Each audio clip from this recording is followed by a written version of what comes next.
Indoctrination at the Edge of the Galaxy, written and read by Elton Gar. The Institute for Interstellar Cooperation was bigger than any building that Velkron had ever seen, but just like the humans who ran the Institute, the oddities were far more than the strange appearance. The entire school was a monument to the odd beliefs of humans, beliefs that were making headway on Palax. That was why Velkron was here. If he was going to convince people to give up the power and wealth that working with the humans could give them, he needed to understand them better. But he was already beginning to see the immensity of his task, not just in understanding the humans, but in surviving the school and the other students. Even getting into the school was an issue. The humans were bipedal, and didn't seem to consider anyone else when making the building. That included the steep stairs that led to the front door. Several students were standing at the bottom of the stairs trying to figure out how to get up the narrow steps, while upperclassmen at the top watched, unwilling to give any advice.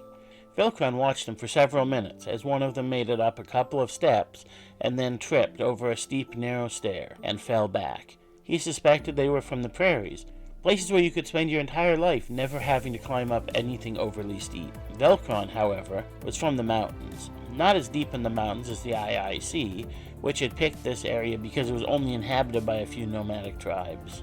Rather than simply walking up, he approached the stairs, put one of his hands on the top of one of the other students' shoulders, then gestured down at his feet.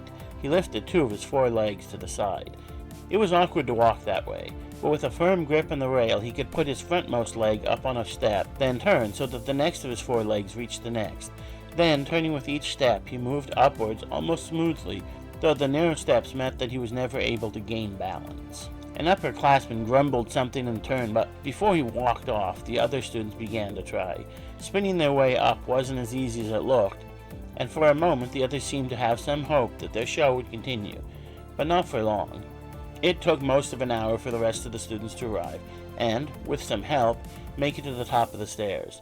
Then the first human that Velkron had ever seen in person stepped out. He was about a foot taller than the average Palaxian, with half the correct number of arms and legs, and Velkron had to remind himself that he hadn't been injured. That was just the way humans were. The odd clothing helped to reinforce that strangeness. It had two different sides. The front was covered in medals and a name tag, while the back was almost entirely unadorned.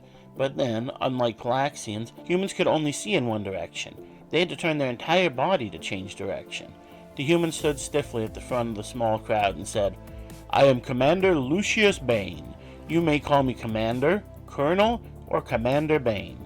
You will not call me Lucius, or use the first name of other human officers, either on duty or off, unless given express permission. Do you understand?" No one said anything for a moment, and then the man repeated himself loudly, "Do you understand?" There was a brief pause, then someone said, "Yes." "Yes, sir," Bane said, and this time a few more people spoke up, repeating him. That seemed enough for him, and he said, "Okay, we have food in the mess halls, and each of you have a room assigned to you." After eating the largest meal of his life, Velkron went to his room. Like most of this place, it had the stark and flat human design. Humans, who couldn't see nearly as much of the world at once, liked to have flat walls, and kept their backs against them. Velkron wondered if that helped explain the human paranoia. If he had to spend his entire life unable to see anything behind him, he'd probably be paranoid too. But if you ignored the flat walls, the room was beyond anything that Velkron had ever seen. On one wall was a video screen, the type that the humans were so fond of. It was flat, of course, but it was still impressive, with hundreds of different things you could watch, as well as letting you read books or study with it. There was also a refrigerator. It was small, but having your own, instead of using the town's cooler, was an indulgence. Velkron could imagine becoming used to it quickly and having a hard time when he had to go back home and didn't have it. That was another hook the humans could put into him. But he didn't have a long time to look around. The lessons began today. They were to be taught about the vastly superior way that humans fought, a belief that they hadn't yet proven to Velkron, but used every time they discussed the school or the classes, and after hearing it so many times, he began to assume it might be true, even without evidence. The first class was in the largest of the meeting rooms, one big enough to hold 500 students, though there were only 300. After 5 years, the school was continuing to expand slowly, but from what he could see, every student was here. That felt odd. There were only 50 new students today. They replaced the 40 who had graduated a few weeks ago. Those 40 were being sent to their respective cities and countries to begin to work at jobs that had far more power and authority than people their age should have. Another sign that perhaps the human way of things was superior. Bane stood at the front of the room. That the room had a front was another part of the human design. In a Palaxian building, if they had a stage, it would have been in the center where the person speaking could see everyone. But beyond humans simply not having the ability to see people who were behind them, he saw another advantage. The humans had divided everyone up, and your proximity to the stage was based on your importance. It wasn't surprising that the human teachers, there were about 30 of them, were at the front. But after that it was less obvious. Just being here longer didn't seem enough. He was still trying to understand that when Bane said, "I know a lot of you have been to this class before, but as your understanding grows, you will learn more from this class. So, let's get into it. At the IIC, we are going to teach you the power of strategic governance and population management. But why you? We've been studying your species for some time, and some of your subspecies, or as we sometimes call them, races, are better than others. You are all from the important and dominant races. Because of that, you will make this world a better place just by taking your rightful spot at its head." There was a significant amount of cheering, most of it from the front of the room, but even the new students around Velkron seemed to be caught up in the cheering. And it seemed obvious why. Being told you were better than other people was nice. Even Velkron wanted to believe it. His tribe had long been powerful, so perhaps they deserved that power. But there was another explanation, one that was less fun. His people had gotten lucky, or made some small but crucial decision in the past, and once they had more power, they used that power to gain more. So, he did what he needed to do, even though it made him ill. He began to raise his fists into the air along with the others, and call out agreements, while Bane continued to explain how, because they were superior, whatever they did for the other races would be for their own good. After all, letting someone inferior rule themselves hardly seemed fair to them, and it certainly wasn't fair to the people who should be ruling. It all would have seemed more absurd if it hadn't worked so well, but it wasn't just the people in this room who were acting on these ideas. It explained why the students who had graduated from here were acting the way they did. Their actions weren't as dramatic as he might expect from these ideas, but he suspected it was more about strategy than belief. The idea needed to be spread enough for people to enforce it before you began to act, or it would be much harder. 2 hours later, he made it back to his room, exhausted by the entire meeting. It wasn't just that he had to cheer and play along, but in the nearly endless repetition of the same idea, changed only enough so that it didn't sound like Bane was just talking. But each of those small changes were more than that. They were designed to undermine any resistance to the idea, so that by the end, the only reason that Velkron didn't believe any of it was he didn't want to. He just wanted to relax and think for himself. But after only a few minutes of quiet in his room, the screen came on. It wasn't a speech like he had just been in. Instead, it announced that it was entertainment to allow them to relax. It then began to show fictional stories of humans fighting heroic battles against powerful forces that sought to undermine their society. Velkron wanted nothing more than to just shut it off, to simply think through what he had just heard. But he had been warned that the humans monitored everything, and he suspected if he turned this off, they would know, and he'd get more attention. So he locked the door, closed his eyes, and did his best to ignore the screen, wishing for the first time they could turn his back and not see the screen. But he couldn't, and the movie continued for hours as he fell in and out of sleep while dreaming of wars and humans. Still groggy from poor sleep, Velkron made it through his first day of classes. There was some basic strategy. They discussed how humans supplied their troops and their organization. It was significantly more hierarchical than what Velkron was used to.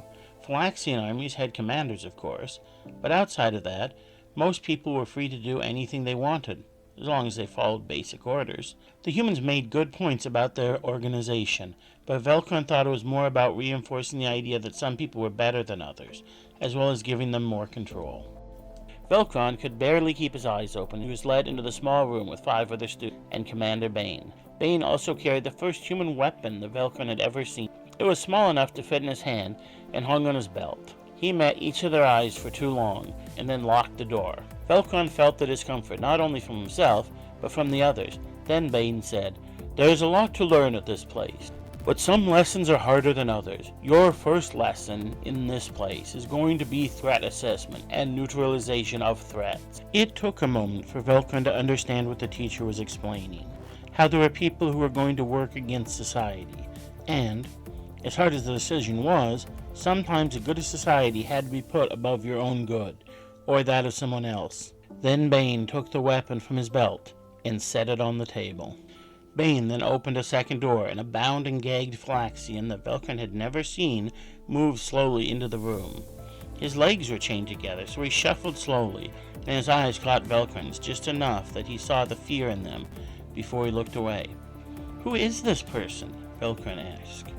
"It's better not to think of it as a person. It's a threat.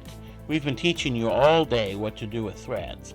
Pick up the gun and show me how you deal with someone who is a threat to your society." Velkron considered that for a moment, and he realized that, for the first time since he had been at the Institute for Interstellar Cooperation, he agreed with Commander Bane. He caught the eyes of several of the other students, trying to judge how they felt. But this wasn't their choice. It was his. So, he picked up the gun, pointed it at the threat, and fired. Author's note. Some of you may have worked out that this story was inspired by the School of the Americas. I'm by no means an expert on it, but I can tell you that it was a school run by people from the USA in South America to teach them military tactics and strategy, and that at least 11 dictators trained at the school, as did many of the people who helped them take power. I think it's something that everyone should be aware of, especially if you happen to be, like me, an American. Though, it's probably important for anyone who's considering letting the U.S. military help them to understand. But I think most people who don't live in the United States already have a pretty good idea of why it's not a good deal. And, if anything, I dramatically undersold how evil it was and the damage that is still being done by it. In this case, I'd like to believe that it failed, but I don't know what happened. I think it's important to not know, because I don't want to undermine just how powerful this type of indoctrination can be. But I also want to believe that the Falaxians will protect themselves from the things that have done so much damage to our world. As for why Bane would give a loaded gun to someone he barely knew, that part's easier. He believes in what he's teaching. Humans are, in his mind, superior, and so it never occurred to him that one of the Falaxians might do something he didn't expect. If you enjoyed this, please leave a comment and subscribe. I also have a free weekly newsletter where you can get access to prose versions of my stories every week at sci-fi.com. You can also sign up to be a free member of my Patreon to get access to those stories and vote on my monthly story themes. Or, at any patron paid level, you can get access to over 50 patron exclusive stories and vote weekly on what stories I write next. Thank you, Elton Gar.